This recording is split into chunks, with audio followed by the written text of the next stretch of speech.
Kang Diki. Waalaikumsalam warahmatullahi wabarakatuh. Gimana Kang, sehat? Alhamdulillah. Di sini saya berat badan turun, alhamdulillah. Yang tadinya badannya berat karena sering naik turun. Olahraga alam yang tanpa terasa saya jadi ringan. Alhamdulillah. Gini Kang, saya punya beberapa pertanyaan yang sebenarnya sudah beberapa waktu lama ini ingin saya tanyakan. Iya. Pertanyaan pertama saya begini. Sekitar 3 bulan yang lalu ada guncangan berat terhadap Gaza dan semua helper. Iya, oke. Sehingga kita bisa melihat kenyataannya memang intensitas penyebaran mimpi Muhammad Qasim jadi berkurang dan Mandek, ya. drastis. Apa kira-kira tanggapan Kang Diki tentang hal ini? Iya, begini, memang ini sebetulnya bagian dari ujian bagi semua pihak lah. Kan Allah itu memberi ujian itu kan untuk menaikkan tingkat derajat orang kan pasti diuji terus. Ya. Baik secara organisasi maupun secara individu. Bagi saya ini biasa-biasa saja, akan ada ujian-ujian yang akan kita lalui. Jadi ada guncangan seperti ini, kita akhirnya menyaring nih, mana yang akhlaknya baik, mana yang berpikir positif, mana yang kadang-kadang kita agak nyeleneh, mana yang ya begitulah ya, banyak sekali.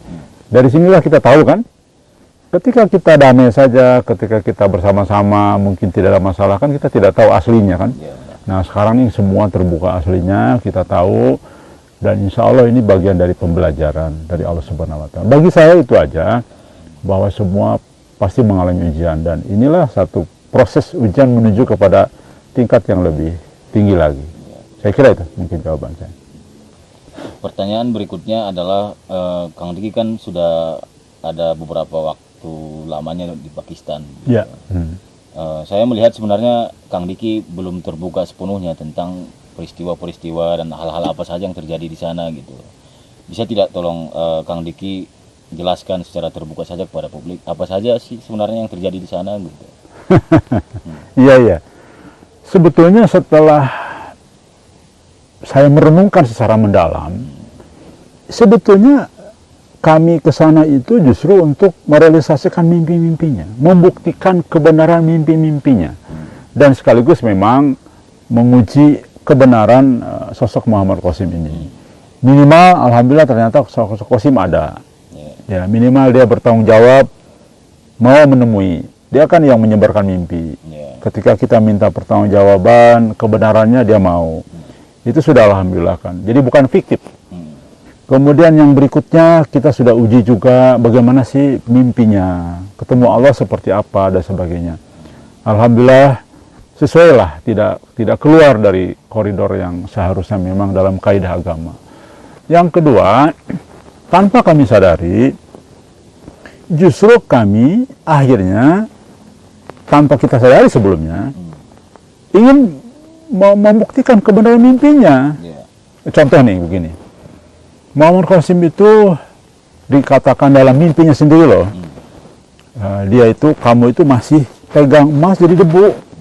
Artinya, kalau Qasim sekarang ini bergerak, melakukan langkah sesuatu, yang berharga jadi hancur lebur gitu. Kira-kira gitulah. Yang berharga jadi tidak berharga. Kemudian yang benar jadi bisa jadi kacau. Kira-kira gitulah ya. Pengertian makna daripada kamu pegang emas, kan berharga emas tuh. Kamu pegang malah jadi debu, jadi nggak berharga. Nah, maksud Allah ingin memberitahu Qasim gitu, bahwa kamu itu nggak usah ngapa-ngapain dulu lah, nyebarkan mimpi aja dulu. Nah, terbukti benar itu. Jadi setelah kami ketemu, benar juga ya, dia belum memiliki kemampuan leader, belum memiliki kemampuan apa ya memimpin, kemudian mengatur. Sesuai benar dalam mimpinya gitu loh. Nah, contoh lagi, Muhammad Qasim bilang, Qasim, kamu ini masih dalam kegelapan. Kan banyak sekali tuh mimpinya. Keluar dari kegelapan. Ternyata benar itu. Wah, ternyata ini jauh dari apa yang kita gambarkan gitu. Kan begini, kita harus membedakan antara Qasim yang sudah menerima mimpi dari Allah, kan takdirnya kepada yang bersuatu kata mimpi. Dan kami memang masih melihat sampai hari ini berprasangka baik bahwa itu mimpi dari Allah, ya. Nah, di dalam mimpinya sangat jelas sekali, banyak sekali hal-hal yang sifatnya dorongan dari Allah.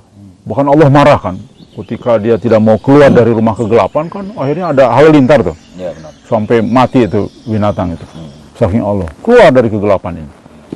Tapi Muhammad Qasim seperti yang enggan gitu loh, Ya, masih mencari jalan sana sini.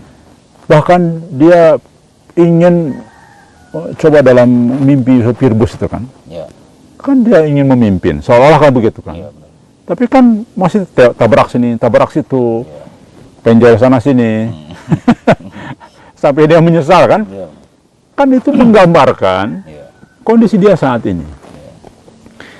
Nah, ternyata ketika kita ketemu dengan Muhammad Qasim, benar, ternyata Muhammad Qasim manusia biasa, yang nggak ada istimewanya saat ini gitu. ya, Bahkan mohon maaf, banyak kekurangannya. ya, Artinya di sini ada satu maksud Allah. ya, Jadi kedatangan kami ke sana itu sesungguhnya tanpa disadari membuktikan kebenaran mimpinya. ya, Iya juga ya. Nah, terbukti lagi. Kan yang bikin guncangan kan Muhammad Qasim sendiri. Orang gaji anteng-anteng lagi dakwah kan, menyebarkan dakwah, bergerak, tiba-tiba bersikap seperti itu kan. Yang paling penting, inilah yang poin terakhirnya. Kan dalam mimpinya dia masih tertutup topeng dajjal kan. Ini gimana sih maksudnya itu? Insya Allah benar itu. Jadi gini, topeng dajjal itu kan sihir dajjal. Bisa diartikan maknanya macam-macam. Oke lah, tertutup tertutup dengan keadaan zahirnya Muhammad Qasim sendiri. Allah belum tunjukkan Al-Mahdi yang soleh, yang hebat pemimpinannya, yang tegas, yang bisa memimpin umat. Tertutup dajjal apa? Kalau saya memaknai kehidupan sehari-hari Muhammad Qasim, insya Allah di antara hampir teman-teman semua helper, sepertinya kalau jam dihitung, kayaknya saya paling banyak loh ketemu Qasim. Paling banyak mengenal, walaupun dengan Awais dan sebagainya. Awais memang sering datang, tapi kan nggak lama kan. ya, hanya sekedar berkunjung. Iya, berkunjung sehari dua hari balik lagi. Kalau saya kan setiap hari ketemu, berjam-jam setiap hari. Makan bareng ke sana sini bareng kan. Saya sempat tidur di rumahnya juga. Jadi tahu persis itu. Jadi mungkin saya berprasangka baiknya adalah tadi. Salah satunya adalah apa sih arti topeng dajjal itu? Sihir dajjal. Ya begini. Itu pertama punya simbol bahwa dajjal itu jangankan kita. Ini Al-Mahdi saja nih yang dapat petunjuk kalah. Iya kan sama dajjal, makanya disuruh menghindari. Makanya dalam hadis yang lain sudah jelas dikatakan yang bisa menghadapi dajjal kan Nabi sallallahu alaihi wasallam. Al-Mahdi kan kalah. Nah, ini miniatur kecil. Dajjal belum berkuasa, masih menurut Muhammad Qasim masih di level 1 nih. Itu sudah bisa menyihir Al-Mahdi kan, orang dapat petunjuk. Sudah sebegitu kuatnya. Sebegitu kuatnya gitu. Berdasarkan jawaban-jawaban Kang Diki tadi tentang sikap dan Zohirnya ya. kekurangan zohirnya Muhammad Qasim seperti itu. Masih banyak kekurangan. Ya. Bagaimana sebaiknya sikap kita terhadap Muhammad Qasim yang saat ini? Apakah kita harus samikna wa ta'na atau lebih kepada mengedepankan mimpi-mimpinya sebagai informasi dari langit begitu? Iya. Baik. Mohon maaf nih, saya mau jujur apa adanya saja. Kalau kita mengikuti gaya Muhammad Qasim yang menurut saya nih kadang-kadang masih kekanak-kanakan, kadang-kadang cepat marah, kemudian sering berprasangka yang jelek, kemudian banyak kurang-kurang lain lah ya, saya tidak sebutkan. Saya tidak ingin menjelekkan nih, tapi kan Muhammad Qasim ini kan harus jadi sorotan kita semua kan, Ya, benar. karena beliau mempublikasikan mimpi yang petunjuk dari Allah. Berarti kita harus nilai semua, nggak apa-apa kita menilai, kita bukan gibah kan, karena beliau kita yakini di dalam mimpinya akan menjadi pemimpin umat Islam di dunia. Kita harus nilai kan, bener kan nih Al-Mahdi. Maka tidak apa-apa. Jadi begini, kalau saya pribadi ini menilai yang sudah makan asam garam pengalaman berorganisasi, beliau belum layak untuk diikutin. Pribadinya Muhammad Qasim ya, secara Qasimnya, secara personalnya, secara zohirnya belum diikutin, belum bisa. Yang ada orang yang dekat dengan Muhammad Qasim siapapun berpotensi bertengkar. Ya contohlah Awais kan terbukti bertengkar kan sebelum dengan saya nih 3 bulan sebelumnya dia bertengkar, nggak mau cecetan lagi gitu ya. Sebuah udah terbuka lah ya. Kemudian ya dengan siapapun lah. Sebetulnya kalau apa layak kita mengikuti sekarang gitu. Menurut saya dari banyak kekurangan Johil seperti itu, dan dalam mimpinya sendiri loh yang membuka bukan saya kan. Allah sendiri dalam mimpinya membuka siapa dia kan. Nah, banyak mimpinya yang membuka kekurangan dia, kelemahan dia. Bahkan yang terakhir kemarin mimpi Januari ya, itu kan membuka dia. Allah negor dia sebetulnya kan. Nah, maka kalau merujuk mimpinya, plus kami membuktikan selama 4 bulan bersamanya, ya, lebih dari hampir 5 bulan, benar Muhammad Qasim belum bisa jadi pemimpin, belum bisa diikutin. Yang harus kita lakukan sekarang adalah fokus kepada mimpinya. Kalau mimpinya insya Allah benar. Jadi kita ikutin mimpinya. Insya Allah karena gajah mengikuti mimpinya, insya Allah doakan saja kita di dalam track yang benar. Nah, justru kalau Samina Watona saat ini, ya, katakanlah kita semua ini ya, meyakini bahwa dialah calon ya, Imam Mahdi nanti. Belum saatnya. Kalau saatnya sekarang yang terjadi tadi kan, bayangin gajah ini gombong yang besar, masa mau dibubarin kan aneh logikanya kan. Loh, selama ini mohon maaf teman-teman di gajah yang sudah berhasil kan, bergerak ke kiai, ke ustadz melalui berbagai cara kan, masa mau dihantam gitu kan aneh. Hanya gara-gara Mas Ropi sama Indah bertabayun soal mimpinya benar nggak, mimpinya ada mimpi Muhammad Qasim dia mau menikahi Yuni dia kan, kan itu yang beredar. Kita kan tabayun, bukan saya lagi yang tabayun, tapi saya kebetulan di Indonesia kan, kan gara-gara itu, itu jadi rame.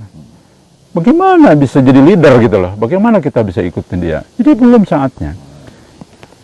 Jadi yang padahal justru dia tinggal jawab saja ya, tidak benar atau benar. Iya, tidak perlu marah, iya. Tidak perlu, kan seorang leader kan bagus tabayun. Iya, benar. Malah harusnya bersyukur.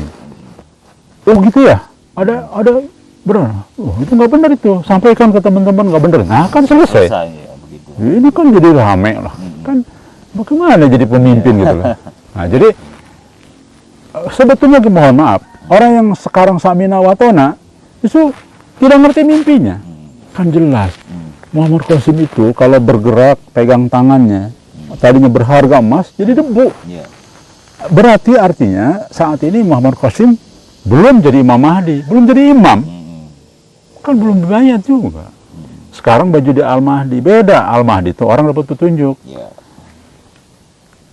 Ahmad dapat mimpi Muhammad Qasim banyak, bisa juga loh disebut Mahdi. Tapi bukan kan Mahdi. Orang dapat petunjuk kan dari Allah sesuai hadis.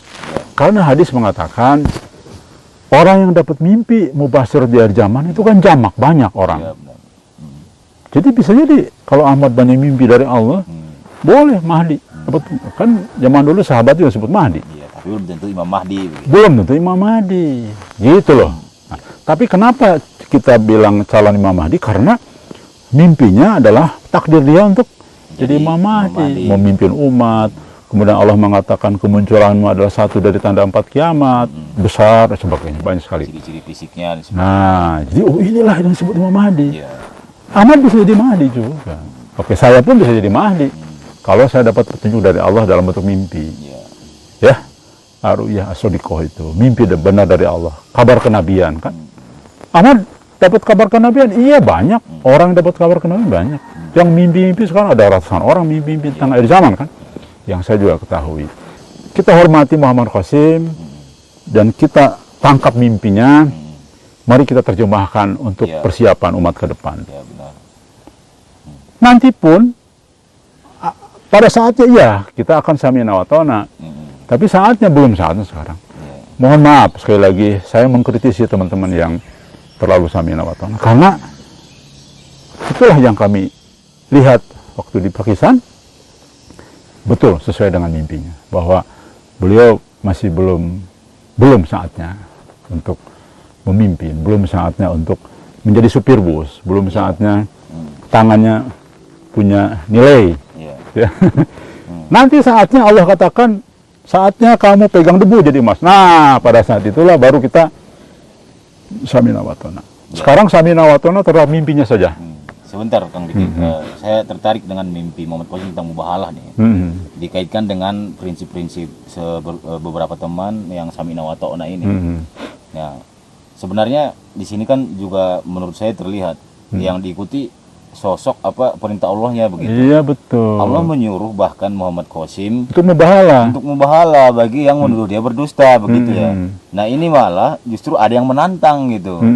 Dan Qasimnya menolak, dan ya beberapa teman yang samina wa ta'na justru malah lebih mendukung Sikap reaksi Muhammad Qasim. begitu. Iya. Padahal harusnya didorong dong begitu. Betul. Supaya mimpi tentang mubahalah ini yang perintah dari Allah terwujud gitu, terbukti begitu. Setuju.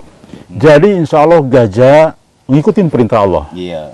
Tapi yang samina wa ta'na yang sekarang ada di seberang sana, ngikutin pendapat pribadi Qasim loh. Qasim.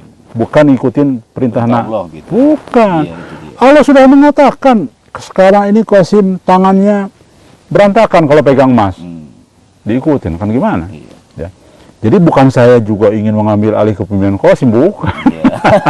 Masa sih? Iya. Kan Al-Mahdi, Imam Mahdi itu kan kehendak Allah. Tetap dia kalau yang Iya, iyalah. dia cuma lakukan peran lah begitu. Begitu. Nah, jadi ini saya kira saya ingin menjawab pertanyaan tadi ya. Iya. Karena Bang Ahmad yang nanya ke saya jawab. Iya. Selama ini kan nggak ada yang nanya saya nggak jawab. Iya. Oke, saya kira gitu ya.